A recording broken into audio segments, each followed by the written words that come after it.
Selamat datang kembali teman-temanku semua.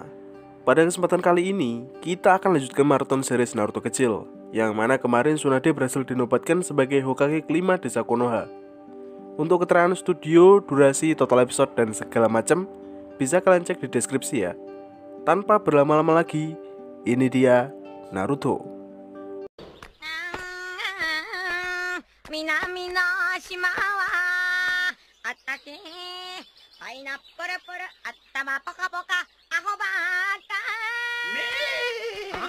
Kisah kali ini dibuka dengan sebuah ide iseng dari Naruto yang sangat penasaran untuk melihat wajah asli Kakashi yang tertutup masker.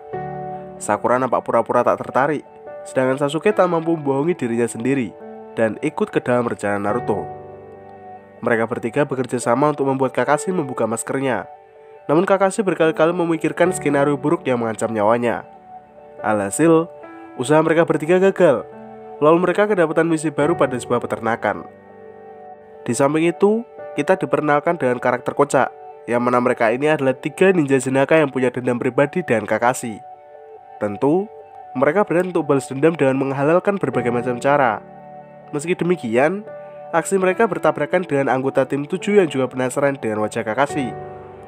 Alhasil, Naruto tanpa sengaja mencuri baju ketiga ninja itu, dan ia gunakan bersama teman-temannya sebagai penyamaran. Tak butuh waktu lama, Kakashi mampu menyadari jika mereka adalah Naruto dan teman-temannya.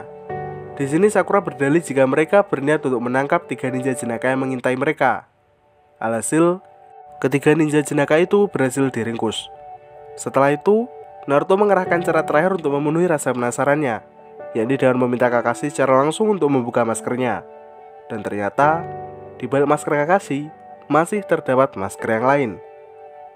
Beberapa waktu kemudian, terjadi sebuah insiden penyerangan terhadap beberapa klien yang hendak mengirimkan sebuah misi kepada ninja desa Konoha.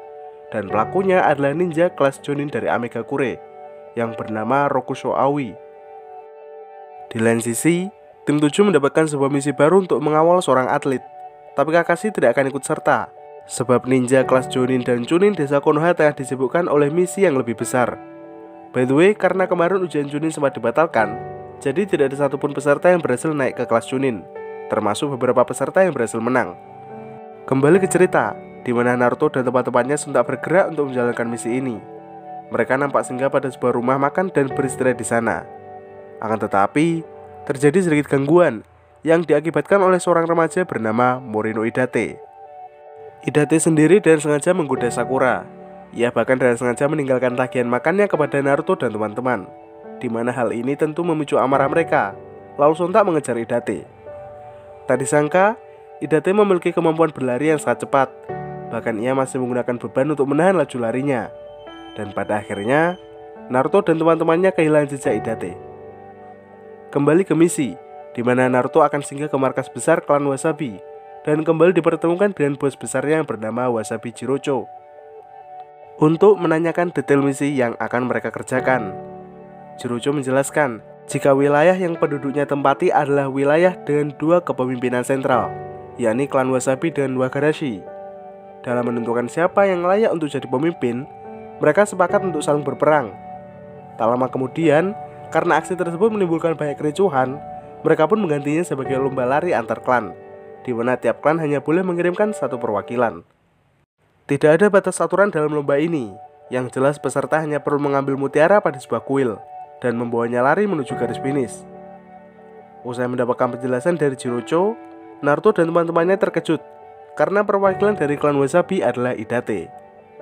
Naruto yang dari awal sudah kesal tentu merasa tidak akur, namun mereka juga sempat menghentikan kericuhan di tengah kota. Faktanya, penduduk wilayah ini kesusahan dalam mencukupi kebutuhan karena aturan pajak yang tinggi. Hal ini disebabkan oleh kepemimpinan klan Wagarashi yang tamak akan uang. Tentu, hal ini mampu Naruto manfaatkan sebagai motivasi agar kelak membawa kemenangan kepada klan Wasabi. Sebelum perlombaan dimulai, para peserta terlebih dulu mempersiapkan ninja bayaran mereka.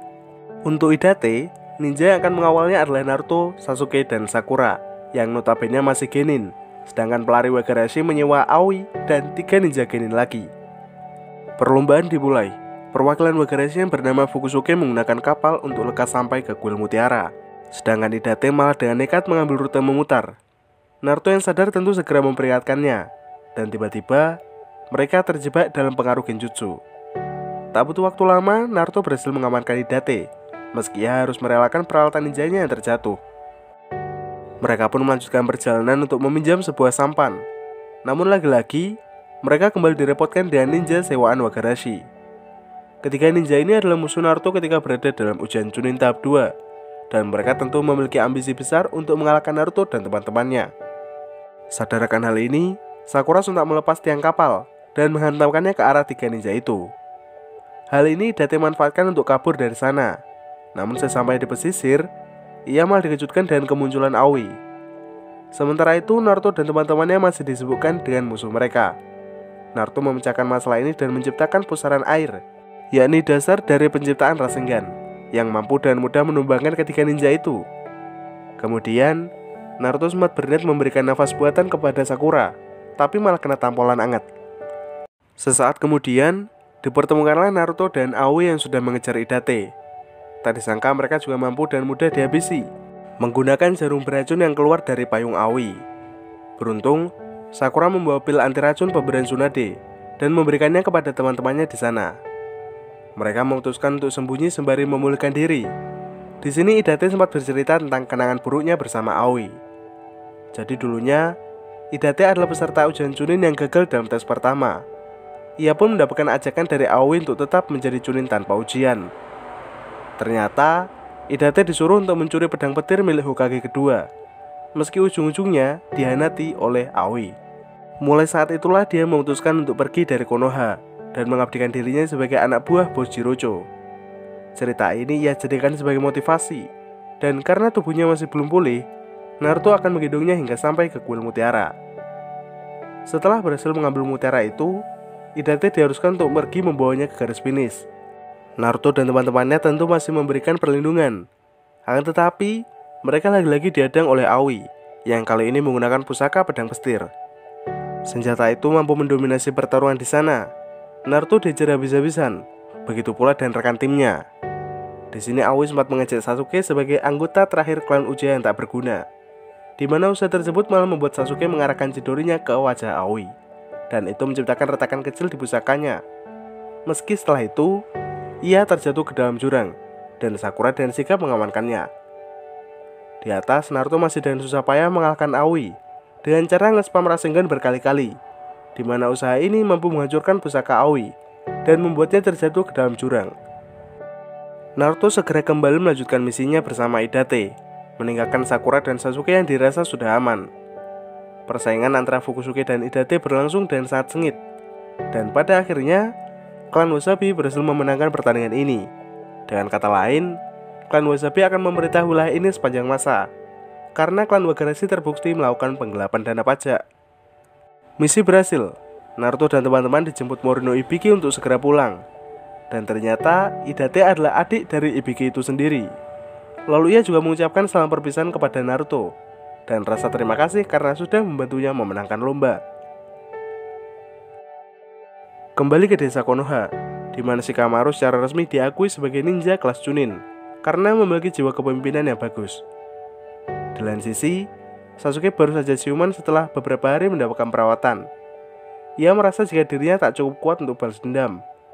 Ia juga merasa jika Naruto lebih kuat dari dirinya. Alhasil, dia memancing amarah Naruto dan mengajaknya untuk bertarung. Sakura yang merasa aneh tentu hanya bisa mengawasi kedua temannya ini. Dan ternyata, perkelahian ini sudah kelewat dari batas latihan, karena Sasuke nampak terlihat ingin membunuh Naruto. Dan di ujung pertarungan, Naruto mengerahkan Rasengan, sedangkan Sasuke juga mengerahkan Chidori. Sakura yang sadar jika ini tidak akan berakhir baik tentu sontak bergerak. Dan untungnya, pertarungan ini berhasil dihentikan oleh Kakashi. Lalu Naruto dan Sasuke terlempar ke sebuah tandon. Bekas serangan Naruto hanya menciptakan kebocoran kecil, berbeda dengan Sasuke.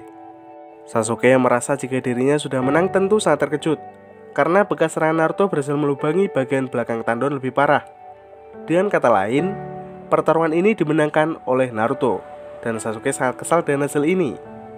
Kakashi menenangkan Sakura dan mengatakan jika semuanya akan baik-baik saja. Ia juga memberikan pengarahan terhadap Sasuke agar ia tidak mengarahkan Chidori kepada temannya sendiri. Di sini, Sasuke sempat mengancam jika dia akan membunuh orang terdekat Kakashi. dan Kakashi malah mempersilahkannya, sebab semua orang terdekatnya sudah tiada. Kemudian, ia pergi meninggalkan Sasuke, dan Sasuke malah didatangi oleh keempat pengawal Orochimaru. Mereka adalah Kidomaru, Sakon, Jirobo, dan Tayuya. Sasuke sendiri masih merasa bad mood karena kalah dan dimarahi Kakashi. Ia pun terlibat pertarungan dengan keempat pengawal Orochimaru. Karena terpojok, ia mengerahkan kekuatan dari segel kutukan Orochimaru. Namun ternyata keempat ninja ini juga memiliki segel kutukan, bahkan mampu menggunakannya hingga tahap kedua. Mereka tahu jika Sasuke sangatlah haus akan kekuatan besar. Maka dari itu mereka mengajak Sasuke untuk bergabung bersama Orochimaru, karena ia mendapatkan posisi spesial sebagai anggota terakhir klan Uchiha.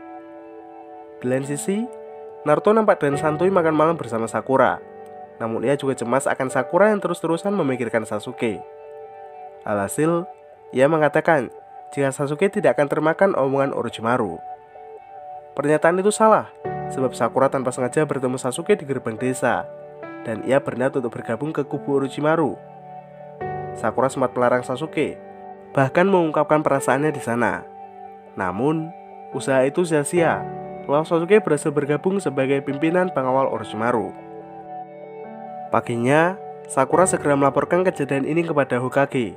Lalu Tsunade memanggil Shikamaru ke hadapannya. Ia menjelaskan detail misi ini kepada Shikamaru, dan karena Konoha masih kekurangan ninja Jounin dan Chunin, Shikamaru hanya bisa membawa teman-temannya yang masih genin. Pertama, Tsunade tentu sangat merekomendasikan Naruto. Lalu Shikamaru memilih Choji karena sudah lama bersamanya. Shikamaru juga berat untuk mengajak Shino, namun ia digantikan Kiba karena masih berada dalam sebuah misi. Terakhir, ia akan mengajak Neji, meninggalkan Rock Lee yang masih berada dalam fase pemulihan. Ketika hendak berangkat, Shikamaru terlebih dulu menjelaskan formasi dan strategi mereka dalam membawa kembali Sasuke. Kemudian mereka didatangi Sakura, yang memohon dengan sangat kepada Naruto agar dia kembali membawa Sasuke ke desa Konoha. Naruto sendiri berjanji bahwa dia akan membawa kembali Sasuke. Lalu ia bergegas pergi bersama keempat rekan misinya untuk mengejar pengawal Orochimaru. Di lain lokasi, keempat pengawal Orochimaru menyarankan Sasuke agar segera membangkitkan kekuatan segel kutukan ke tahap 2. Karena efek sampingnya sangat besar, ia terpaksa dimasukkan ke dalam tong untuk disegel. Selang beberapa waktu, mereka bersimpangan dengan kedua ninja Jounin Konoha, namun dengan mudah mengalahkan mereka. Meski itu memaksa keempat pengawal untuk istirahat sembari memulihkan tenaga. Beralih ke Naruto, di mana mereka masih terus melakukan pengejaran dengan sigap. Di sini Naruto sempat nyaris terkena jebakan, namun berhasil Shikamaru tahan dengan Kagemane. Tak butuh waktu lama, Neji berhasil menemukan lokasi mereka dengan Byakugan. Tapi ketika mengintai, ia dan Shikamaru tanpa sengaja terkena jebakan, yang tentunya membuat posisi mereka ketahuan. Posisi Naruto, Kiba, dan Choji juga bisa ditebak dengan mudah. Lalu Jirobo mengerahkan jutsu tanah untuk menyegel Naruto dan teman-temannya. Ia juga berniat untuk melahap cakra lawannya, sembari membiarkan rekannya untuk segera kembali. Segel ini sendiri tak bisa ditembus dengan serangan biasa. Kiba bahkan mengerahkan Gatsuga berkali-kali bersama Akamaru, namun tak membuahkan hasil. Meski demikian, Shikamaru berhasil mencari celah di segel ini, lalu menyuruh Choji untuk merusaknya dengan Nikudan Sensha. Usaha itu berhasil. Naruto dan teman-temannya berhasil terbebas dari segel tanah Jirobo. Tentunya di sini terjadi sedikit pertarungan antara kedua kubu, hingga akhirnya Choji memutuskan untuk melawan Jirobo seorang diri, sembari menyuruh rekannya untuk kembali mengejar Sasuke. Pertarungan antara Choji melawan Jirobo berlangsung sengit, meski ia terpaksa memakan pil hijau untuk meningkatkan energi dan menerima efek samping dari penggunaannya. Usaha tersebut masih belum berhasil, karena Jirobo balik menggunakan segel kutukan tahap pertama. Dirasa kekuatannya masih kurang, Choji memakan pil warna kuning dan menerima efek samping yang jauh lebih besar. Akan tetapi, usaha itu mampu memojokkan Jirobo, namun ia kembali bangkit dan mengerahkan segel kutukan tahap 2. Kondisi ini balik menyudutkan Choji. Lalu ia mendapatkan kekuatan flashback dengan mengenang masa lalunya bersama Shikamaru dan Naruto. Dengan demikian, ia memakan pil warna merah yang mampu membunuhnya, namun mendapatkan energi 100 kali lipat dari kekuatannya. Usaha Choji di sini membuahkan hasil, di mana ia berhasil mengalahkan Jirobo dengan telak. Akan tetapi, usaha ini juga membuat tubuhnya jadi kurus krempeng. Namun ia tetap lega karena sudah mengalahkan Jirobo. Kembali ke tim Naruto yang masih tersisa. Shikamaru sempat menyamar sebagai Jirobo untuk merampas tong Sasuke. Namun usaha itu mampu digagalkan dengan mudah karena sikapnya berbanding terbalik dengan Jirobo. Kali ini Kidomaru akan menahan pasukan Naruto dan membiarkan teman-temannya untuk melanjutkan perjalanan. Di sini mereka terjebak jaring laba-laba buatan Kidomaru, tapi Naruto berhasil menciptakan celah sehingga teman-temannya bisa terlepas. Seperti halnya Choji, Neji juga memutuskan untuk melawan salah satu pengawal seorang diri dan membiarkan teman-temannya untuk kembali mengejar Sasuke. Neji juga sempat menahan serangan Kidomaru dan berusaha keras untuk menahan serangannya. Neji berkali-kali terjebak serangan Kidomaru, namun kemampuannya dalam mengontrol cakra ke seluruh tubuh membuatnya lebih unggul. Dan pada suatu titik, ia berhasil mengerahkan serangan Hage Rokujonsho, yakni 64 pukulan suci yang membuat aliran cakra lawannya kocar-kacir. Tak disangka, Kidomaru menggunakan jaring emasnya sebagai armor, dan usahanya berhasil menghindari serangan Neji dan telak. Tak berhenti, ia juga kembali mencari posisi untuk melancarkan serangan, namun Neji berhasil menangkisnya dengan pertahanan 360 derajat. Sadar akan hal ini, Kidomaru pun mengerahkan segel kutukan tahap pertama, lalu memanggil induk laba-laba raksasa dan Kuchiyose, yang mana setelah itu ia juga menghujani Neji dan laba-laba kecil. Awalnya Neji mampu menangkisnya dengan 128 pukulan suci, namun Kidomaru sudah menyadari jika Byakugan memiliki titik buta. Hal ini mendorong Kidomaru untuk meningkatkan segel kutukannya ke tahap 2 dan menembakkan anak panah dan akurasi 100%. Neji sadar jika dia tak bisa menghindar, namun ia berhasil mengurangi dampak serangan Kidomaru dan menghindari titik vitalnya. Ia pun berusaha keras untuk lari dari kejaran Kidomaru, namun Kidomaru yang sudah terbiasa dan titik buta Neji tentu nge-spam anak panah. Namun tak disangka, Neji dan sengaja menerima serangan Kidomaru, sehingga ia bisa mengetahui lokasi Kidomaru bersembunyi, lalu menghajarnya dengan taijutsu. Usaha ini sukses menumbangkan Kidomaru secara total, tapi Neji juga menerima sejumlah luka yang begitu fatal. Ditambah lagi tenaganya sudah habis terkuras dalam pertarungan ini. Kembali ke tim Naruto, Shikamaru, dan Kiba, di mana mereka masih terus mengejar pengawal Orochimaru yang masih tersisa. Adegan sudah berpindah ke markas besar Orochimaru, di mana tubuh yang ia pakai sudah berada di ujung tanduk. Kabuto menyarankan agar Orochimaru segera berganti tubuh, agar terus melanjutkan jutsu keabadiannya.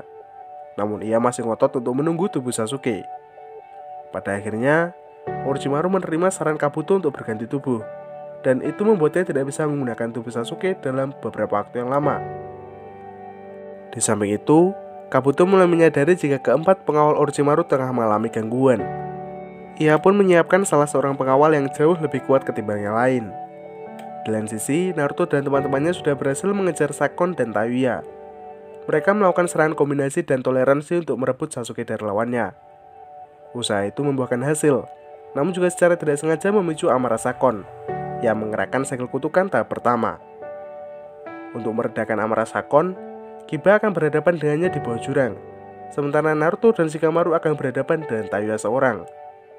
Akan tetapi, strategi buatan Shikamaru tak berjalan lancar, karena Tayuya mendapatkan backup dari pengawal yang baru saja dikirim Kabuto. Ia bernama Kimimaro. Kimimaro akan kabur membawa Sasuke ke Orochimaru, lalu Shikamaru kembali mengatur rencana agar Naruto bisa lolos dari Tayuya. Tak butuh waktu lama, Naruto berhasil lolos lewat bantuan Shikamaru. Ia juga mampu dengan mudah mengikat Tayuya ke dalam Kakemane. Kala itu, Naruto yang berhasil mengejar Kimimaro tengah berada dalam pengaruh cakra Kyuubi. Di lain sisi, Shikamaru semakin terpojok karena Tayuya mengerahkan Kuchiyose untuk memanggil 3 raksasa mengerikan. Tak hanya itu, Tayuya juga menggunakan segel kutukan tahap pertama, di mana usaha itu berhasil membuat Shikamaru semakin terpojok.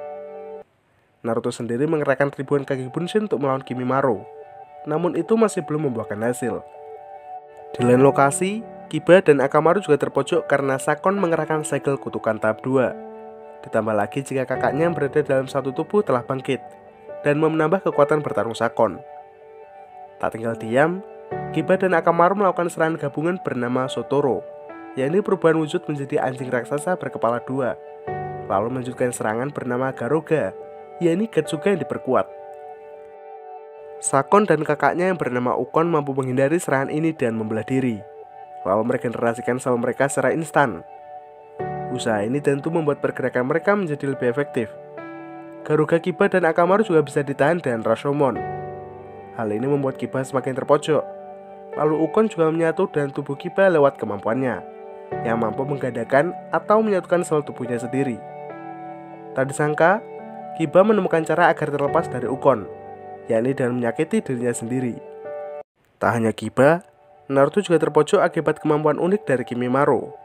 Begitu pula dengan Shikamaru yang masih belum bisa mengatasi raksasa Tayuya. Kiba sendiri memutuskan untuk kabur dan meninggalkan jaketnya sebagai pengalihan. Pertarungan antara Shikamaru dan Tayuya berlangsung secara tidak seimbang. Shikamaru terus-menerus mendapatkan tekanan besar, namun ia memanfaatkan tiap peralatan ninja yang ia miliki, di mana usaha ini telah berhasil mengikat 3 raksasa Tayuya dan Kakemane. Tayuya sendiri mampu dengan mudah menghilangkan 3 raksasanya, agar Kakemane Shikamaru menjadi sia-sia. Namun, pergerakan itu sudah termasuk ke dalam prediksi, dan malah Tayuya yang kini terikat oleh Kakemane. Tak tinggal diam, ia pun mengerahkan segel kutukan ke tahap 2, lalu menggunakan teknik genjutsu yang mampu menahan Shikamaru dalam ilusi. Tayuya yang merasa percaya diri tentu langsung mendekat, namun ia malah mendapatkan pukulan dari Shikamaru, sebab ia sudah berhasil lolos dari genjutsu dengan cara mematahkan jarinya sendiri. Beralih ke Kiba, di mana ia masih terus lari dalam kejaran Sakon, sebab Akamaru juga sudah tidak bisa bertarung. Naruto juga masih disibukkan dengan kegigihan Kimimaro. Tapi di saat yang sama, Sasuke sudah menyelesaikan pembangkitan segel kutukan tahap 2, lalu berlari menuju markas Orochimaru. Naruto sendiri tentu ingin segera mengejar Sasuke, dan ia tiba-tiba mendapatkan bantuan dari Rock Lee, yang seharusnya belum diperbolehkan untuk bertarung. Beralih ke desa, di mana Guru Gai dan Tsunade dikejutkan dengan hilangnya Rock Lee. Ditambah lagi fakta jika Rock Lee tidak membawa obat pemberian Tsunade, dan malah membawa sake yang harusnya diminum Tsunade. Dan benar saja, bukannya malah sembuh, Rock Lee malah ngefly. Namun Gai sudah menjelaskan jika Rock Lee adalah pengguna murni dari jurus Dewa Mabuk. Dan benar, kejadian ini membuat Rock Lee semakin unggul dalam pertarungan. Namun situasi kembali berbalik tatkala Kimimaro mengerahkan segel kutukan dan menyadarkan Rock Lee dari pengaruh sake yang ia minum.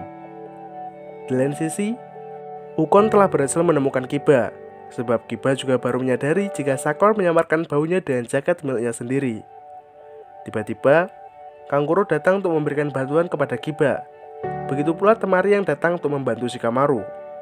Rock Lee juga mendapatkan bantuan dari Gaara, sebab mulai sekarang, Ninja Sunagakure akan mengikat perjanjian damai dan kontra aliansi. Kemunculan Temari dalam pertarungan Shikamaru melawan Tayuya berhasil membalikkan situasi. Begitupun dengan bantuan yang Kankuro berikan kepada Kiba. Malahan, jutsu baru yang ia gunakan berhasil membunuh Sakon dan Ukon.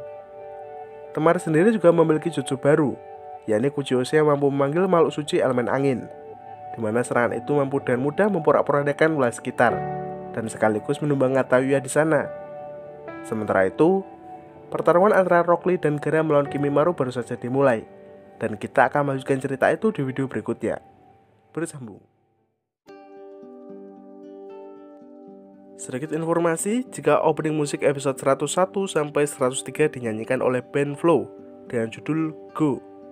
Opening musik dari episode 104 hingga 125 dinyanyikan oleh Sabo Master dengan judul Seishun Kyosoku. Ending musik dari episode 101 sampai 103 dinyanyikan oleh Tia dengan judul Ryusei.